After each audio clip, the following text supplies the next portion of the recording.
Hello everyone, good morning. कैसे हो आप सब? आई होप आप सब अच्छे होंगे, हम भी बढ़िया हैं। सो गाइज, स्वागत है आप सबका मेरे एक और न्यू ब्लॉग में। तो गाइज, अभी जो है बच्चे स्कूल में जाने के लिए मैं स्टैंड तक छोड़ आई हूँ और आने के बाद मैंने अपना काम स्टार्ट कर दिया था। तो देखिए, अभी टाइम यही 9:30 के करीब है। आप लोग सोचोगे कि भाई इतना लेट काम, झाड़ू। तो देखिए, आने के बाद मैंने कोई क्लिप नहीं ली। हाँ, मैंने क्लिप अभी स्टार्ट की है झाड़ू लगाते टाइम। और सबसे पहले मैंने आते ही जो है अपना ताजी पानी भरा, जिससे मैं खाना बनाती हूँ, पीते हैं हम, वो वाला पानी वानी भरा, जो बाल्टी वगैरह धो धा के वो भर के उसके बाद फिर मैंने गैस वैस साफ की, स्लैब साफ की, बर्तन इकट्ठे किए जो भी धोने होते हैं, पानी गर्म करने के लिए रोड लगा दी है। क्योंकि देखिए, आप सब जानते हैं अभी ठंड की शुरुआत हो गई है। शुरुआत क्या, अच्छी खासी ठंड पड़ने लग गई है। दिसंबर का जो है आधा महीना चल रहा है, आधा महीना निकल भी चुका है, तो ठंड अच्छी खासी हो गई है। तो अभी ठंडे पानी से बर्तन धुलते नहीं हैं।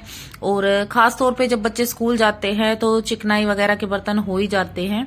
और तो देखिए, उनको धोने के लिए हमें गर्म पानी करना पड़ता है। तो गर्मियों का ये सुख रहता है कि हम थोड़े थोड़े बर्तन साथ के साथ धोते रहते हैं, तो इतने जुड़ते नहीं है। लेकिन ठंड के मौसम में तो हमें ये रहता है भाई गर्म पानी से धुलेंगे तो एक साथ ही धो लेंगे। तो अभी बर्तन है और अभी फिलहाल मैं झाड़ू निकाल रही हूँ। तो देखिए, बाकी बाहर से मैंने झाड़ू निकाल दी थी, किचन की और बाहर बरामदे की झाड़ू मैंने निकाल दी थी, लेकिन रूम की झाड़ू रह रही थी, सो मैंने अभी निकाली है। और अभी आ गई हूँ मैं किचन में। तो वो कूड़ा मैंने वहीं की वहीं उठा लिया था, क्योंकि और घर में मैंने पूरे घर में झाड़ू लगा दी थी, इसलिए। तो अभी मैं किचन में आ गई हूँ। ये मेरे कुछ मसाले, नमक वमक मसालदानी में खत्म हो रखे थे, तो मैंने सोचा चलो अब इनको डाल ही देती हूँ, क्योंकि मुझे बिल्कुल एट ए टाइम याद आता है जब बनाना होता है। तो मैंने अभी ये डाल दिया है। और बर्तन मैंने बाहर धूप में रख लिए हैं, क्योंकि जब गर्म पानी से धोने ही हैं बैठ के, तो फिर आराम से बैठ के धूप में धोते हैं। वहां पे परेशानी होती है। सिंक में अगर गर्म पानी से धोते हैं ना, खड़े होके धो, ऊपर से फिर एक तरफ गर्म पानी एक तरफ बकेट, मतलब दिक्कत होती है स्लैब पे धोने में। तो भाई बाहर रख के धोने में ही अच्छा लगता है, अगर भाई ऐसे धोने होते हैं तो गर्म पानी से। तो अभी मैं धो रही हूँ बर्तन। अच्छा, पोछा मैंने इसलिए नहीं लगाया है अभी, क्योंकि जब ये मैं बर्तन वर्तन धोऊंगी, अंदर रखूंगी, तो पैर से फिर से वैसे की वैसे हो जाएगा। इसलिए मैंने सोचा पहले बर्तन वॉश कर देती हूँ, उसके बाद फिर पोछा लगाऊंगी। और भाई, मैंने बालों में लगाया हुआ है तेल।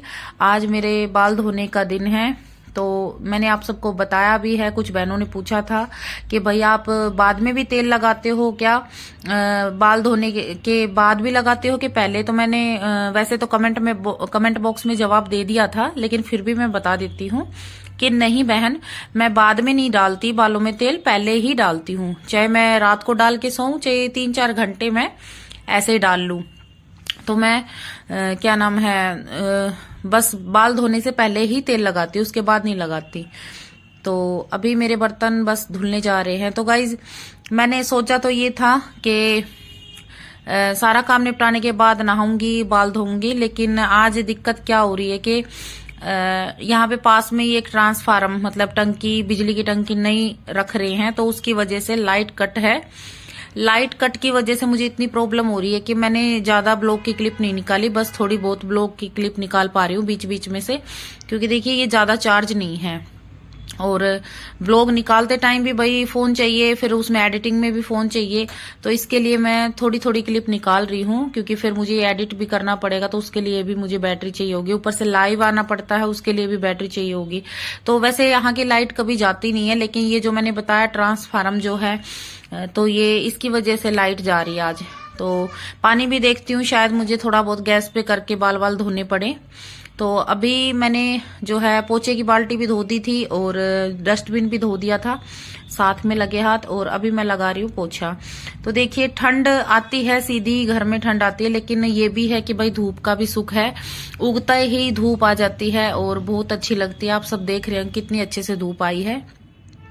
और भाई, अभी मैं लगा रही हूँ बैठ के पोछा। बैठ के पोछा लगाने में मुझे बहुत अच्छा लगता है। एक तो साथ के साथ एक्सरसाइज हो जाती है, ऊपर से पोछा भी अच्छा लगता है। कभी कभार मुझे जल्दी होती है तो मैं वाइपर से भी लगा देती हूँ। ऐसी बात नहीं है कि भाई, कई बार मुझे वीडियोस वगैरह का इतना काम होता है कि मुझे ये रहता है, मतलब मेरे माइंड में प्रेशर होता है कि अब पोछा भी लगाना, ये काम भी वो काम भी, तो उसके चलते मैं वाइपर से भी लगा देती हूँ। और भाई, रूम में तो मैं देखी ज्यादातर वाइपर से लगाती हूँ। उसका रीजन ये है कि सामने सामने तो मैं फिर भी बैठ के लगा देती हूँ, लेकिन जो ये फोल्डिंग है इनमें नट बोल्ट कीले हैं, तो मैंने पहले भी बताया है कि मैं इनमें कहीं मुझे चोट ना लग जाए, इसके डर के लिए मैं अपने वाइपर से ही लगा देती हूँ। क्योंकि अगर अगर इसमें मेरे कहीं से हाथ पैर कट गए या छिल गए ना, तो फिर मुझे मुश्किल हो जाएगी, खासतौर पर सर्दियों में। तो गाइज अभी मेरा झाड़ू पोछा बर्तन हो गया है और अभी मैं आ गई हूँ रूम में। एक तरफ मैंने रोड लगा रखी है। अभी इस टाइम क्या हुआ कि मैंने रोड लगा के छोड़ दी। मैंने सोचा जब तक ये तह के कपड़े निपटाऊंगी, मतलब इन कपड़ों को तह लगाऊंगी, तब तक मेरा नहाने का पानी हो जाएगा। लेकिन अभी मुझे नहीं पता था कि लाइट नहीं आ रही, तो मैंने जाके थोड़ी देर, ये सारे कपड़े तय लगाने के बाद जब मैंने जाके देखा तो हो पानी तो बिल्कुल ठंडा। अब मुझे ये था कि भाई मेरे ख्याल से रोड खराब हो गई। तो फिर मैंने क्या किया, वो क्लिप भी मैं ऐड नहीं कर पाई क्योंकि फोन, मैंने बताया कि मैंने सारा सब कुछ ऐड नहीं किया। मतलब बहुत सी वीडियोस ऐसी है जो मैं ले नहीं पाई। उसका रीजन यही था कि उस दिन लाइट नहीं थी। ये फ्राइडे की वीडियो है। तो क्या हुआ कि मैंने सारी वीडियो कैप्चर नहीं की क्योंकि फोन की दिक्कत आ रही थी। अभी चार्जिंग कहाँ से करूं। तो मैंने क्या किया कि राड का पूरा प्लग खोल के देख लिया कि कहीं भाई प्लग तो नहीं, वो राड का प्लग खराब हो रखा है, उसको मैंने चिपका रखा है बस ऐसे ही। तो मैंने सोचा वहां से, तो मैंने देखा कि नहीं भाई ये तो ठीक है। तो फिर मैंने सारी लाइटें ऑन करके देखा तो पता चला कि लाइट ही नहीं है। तो उसके चलते मुझे नहाने में भी लेट हो गया। फिर मैंने सोचा भाई अब जब लाइट है नहीं तो मैं लाइट का वेट करते करते मैंने सोचा कि आज एक जरूरी काम और है जो कि मेरा पेंडिंग है। वो काम ये है कि भाई मुझे थोड़ा सा अलमारी में बच्चों के कपड़े जो है सेट करने हैं, क्योंकि सर्दियों के कपड़े निकल चुके हैं। मैंने आपको बताया भी था एक ब्लॉग में और कि एक दिन मुझे टाइम निकालना पड़ेगा। बच्चों के सर्दियों के कपड़े जो है सेट नहीं हो रहे हैं, स्कूल जाते टाइम मिलते नहीं है। ढूंढने के चक्कर में एक कपड़े निकालते हैं तो दो कपड़े एक्स्ट्रा निकल जाते हैं। मतलब ऐसे ही इतनी ज्यादा दिक्कत हो रही है। अलमारी काफी बड़ी है, फिर भी जो है जब से सर्दियों के कपड़े निकले हैं तब से बहुत ज्यादा दिक्कत हो रही है। कभी बच्चों की इनर नहीं मिलती, कभी पजामी नहीं मिलती, बस ऐसे ही मिक्स हो जाती है। तो मैंने सोचा आज पहले अपने सूटों को और जो है बच्चों के कपड़े में सेट कर देती हूँ। तो देखिए ये सबसे नीचे वाली अलमारी है, ये थोड़ी सी इस पे जंग वगैरह लगा है। तो मैंने सोचा पहले यहाँ पे अपने कपड़े रखती हूँ सबसे नीचे, उसके बाद फिर मैं देखती हूँ बच्चों के कपड़े ऊपर रखूं कि यहीं इसी अलमारी में रखूं, क्योंकि रखने के लिए भी तो जगह होनी चाहिए ना। तो सबसे पहले मैंने सबसे नीचे वाली अलमारी में एक कट्टा बिछाया, उसके ऊपर अखबार बिछाया, उसके ऊपर फिर मैंने अपने कपड़े रखे। और अभी मैं बच्चों के गर्मियों के कपड़े थोड़े से अलग रख रही हूँ, ज्यादा तो नहीं रख पाऊंगी क्योंकि देखिए गर्मियों के कपड़े तो फिर भी चाहे कितने भी हों थोड़ी सी जगह में सेट हो जाते हैं, लेकिन जो सर्दियों के कपड़े होते हैं वो फोले फोले होते हैं, उसको ज्यादा स्पेस चाहिए होता है। तो कोशिश तो ये रहेगी थोड़ा सा अलग अलग ही रखूं, खासतौर पे बच्चों की इनर और स्कूल की ड्रेस, क्योंकि जब बच्चे स्कूल जाते हैं ना तो मुझे बहुत परेशानी होती है। तो भाई जब मैं बच्चों को सुबह रेडी करती हूँ और टाइम पे कोई चीज नहीं मिलती, और खासतौर पे जब मुझे ब्लॉग भी शूट करना होता है तो उस टाइम पे मेरे ना हाथ पैर फूल जाते हैं। मैं सोचती हूँ कभी बच्चों की वैन ना निकल जाए, कहीं बच्चों की वैन ना निकल जाए। तो देखिए क्या होता है कि कई बार बच्चों की अगर वैन भी छूट जाती है तो कोई ना कोई घर में से छोड़ के आ जाता है। देखिए घर में आप सब जानते हैं मैं भाई अकेली रहती हूँ, हस्बैंड के साथ नहीं रहती। तो अगर मान लो कई बार वैन निकल भी जाए तो हस्बैंड छोड़ आए या कोई और घर में बंदा हो वो छोड़ आए, लेकिन आप सब जानते हैं भाई मैं अकेली रहती हूँ, मेरी सिचुएशन अलग है। अगर वैन छूट गई तो फिर बस छूट ही गई, फिर बच्चों की छुट्टी करवानी पड़ती है। मेरे पास ना तो कोई व्हीकल है जो मैं बच्चों को छोड़ आऊं, तो इसके लिए मुझे हमेशा रेडी रहना पड़ता है कि भाई किसी तरह भी वैन ना छूटे। तो बस इसीलिए तो भाई ये मैंने बच्चों के कपड़े सेट कर दिए हैं। कोशिश तो ये रहेगी भाई थोड़ा सा सुबह के टाइम अपना टाइम से जो है कपड़े उपड़े निकाल के रख दूं, जिससे मुझे दिक्कत ना हो। तो गाइज आज मैं बच्चों को लेके आई हूँ गोलगप्पे खिलाने। वो क्यों और कैसे, आज आने का भी एक अलग से रीजन है। दरअसल अभी कुछ दिन पहले मम्मी आई थी, बच्चों की नानी। तो वैसे तो मम्मी आई थी जब मूंगफली और गज्जक लेके आई थी, लेकिन फिर भी मम्मी ने बच्चों से पूछा बच्चों क्या खाओगे, तो बच्चों ने बोला मम्मी के नानी हमें गोलगप्पे खाने हैं।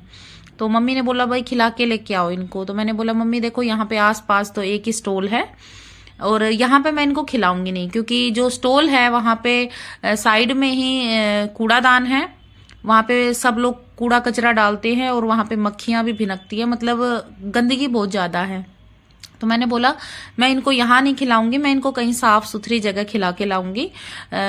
तो वैसे तो ये जंक फूड है, अच्छा नहीं होता, लेकिन भाई देखो बच्चों का मन कभी कभी होता है, तो हम ये भी नहीं कर सकते कि भाई नहीं, बिल्कुल भी नहीं खिलाए। हाँ ये है, मेरी कोशिश ये रहती है कि इनको थोड़ा हेल्दी फूड ही खिलाऊं, ये सब जंक फूड मैं नहीं खिलाती, लेकिन फिर भी बच्चों का कभी कभी जब मन होता है तो मैं खिला भी देती हूँ। तो गाइस जब मेरे बच्चे कभी बोलते हैं कि मम्मी हमें समोसे खाने हैं या गोलगप्पे खाने हैं, तो मैं उन्हें मना नहीं करती। हाँ उस टाइम नहीं खिला पाऊंगी, अगले दिन खिला दूंगी या उससे अगले दिन। उसका कारण ये है, मैं मना क्यों नहीं करती, क्योंकि मेरे बच्चे हमारी सिचुएशन अच्छे से जानते हैं। वो कभी ऐसा नहीं है कि आज खा लिए तो कल फिर बोलेंगे, परसों फिर बोलेंगे, नहीं। वो जानते हैं कि ना तो हम बाहर की चीजें ज्यादा अफोर्ड कर सकते हैं, और वो समझते हैं जब मैं उनको बोलती हूँ बेटा ये चीजें अच्छी नहीं होती, नुकसान करती हैं, तो वो समझते हैं। पर हाँ मैं भी समझती हूँ कि मेरे बच्चे इतने समझदार हैं, तो भाई कभी कभी तो जब उनका मन करता है तो मैं उनको खिलाऊं। तो मैं इसी वजह से जब मेरे बच्चे बोलते हैं ना मम्मी हमें गोलगप्पे खाने हैं या फिर हमें समोसे खाने हैं, तो मैं उनको लाके देती हूँ। और जहां तक मैंने आजकल के बच्चे देखे हैं, वो डेली बाहर का खाना पसंद करते हैं और उनकी डिमांड पूरी भी की जाती है। लेकिन मेरे बच्चे बहुत समझदार हैं, मैं बहुत लकी हूँ जो मुझे ऐसे बच्चे मिले, क्योंकि बच्चे समझते हैं, मेरे बच्चे समझते हैं कि हम किस सिचुएशन में हैं और हमें पैसों की कितनी जरूरत है, हम कहाँ पे पैसा बचाना है हमें और कहाँ पे पैसे हमें लगाने हैं, वो सब समझते हैं। मैं चाहती नहीं थी वो अभी से ये सब समझे, लेकिन वो समझते हैं। तो गाइज अभी मैं बच्चों को घर पे छोड़ के मार्केट आई थी। मार्केट क्या, घर के पास में ही एक शॉप है। मुझे बच्चों के स्कूल से रिलेटेड कुछ प्रिंट आउट निकलवाने थे, स्कूल के होमवर्क से रिलेटेड, तो वो मैं निकलवाने आई थी। तो अभी मैं वो लेके और घर पे जा रही हूँ। सो गाइज आज का ब्लॉग कैसा लगा बताना जरूर कमेंट में। मिलते हैं नेक्स्ट वीडियो में, नेक्स्ट ब्लॉग में। राम राम सभी को।